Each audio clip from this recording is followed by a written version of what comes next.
সালাম স্টিল ভোটের গাড়ি নিয়ে ঢাকা ১৬ আসন থেকে নির্বাচনী সবশেষ খবর জানাচ্ছেন জামিল হাসান শান্ত। সালাম স্টিল ভোটের গাড়ি নিয়ে আমরা বর্তমানে অবস্থান করছি পল্লবীতে। এটি ঢাকা ১৬ আসনের অন্তর্ভুক্ত। এই আসনটিতে মোট ভোটার সংখ্যা রয়েছে ৪ লাখের কাছাকাছি।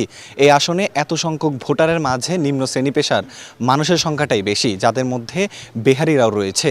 এলাকার মানুষের সাথে আমরা কথা বলে যতটুকু জানতে পেরেছি, এলাকার মানুষরা চায় এলাকার যে মাদকের সমস্যা রয়েছে সেটি যে দূর করতে পারবে এবং নিম্ন শ্রেণী পেশার মানুষদের জন্য যে কাজ করবে তাকেই কিন্তু এলাকার মানুষরা আগামী নির্বাচনে ভোট দিয়ে জয় করবেন। ভূমিকম্প সহনীয় মোস্ট ডিউরেবল দেশের প্রথম থার্মেক্স রড সালাম স্টিল। সালাম স্টিল বোঝে ডিউরেবিলিটি। সালাম স্টিল মোস্ট ডিউরেবল স্টিল। এলাকার প্রার্থীদের সাথে আমরা কথা বলেছি, তারা কিন্তু আপাতত বিধিনিষেধের কারণে তাদের প্রচারণার যে কাজটি রয়েছে সেটি কিন্তু তারা চালাচ্ছে না। সালাম স্টিল ভোটের গাড়ি নিয়ে এই ছিল আমার কাছে সর্বশেষ।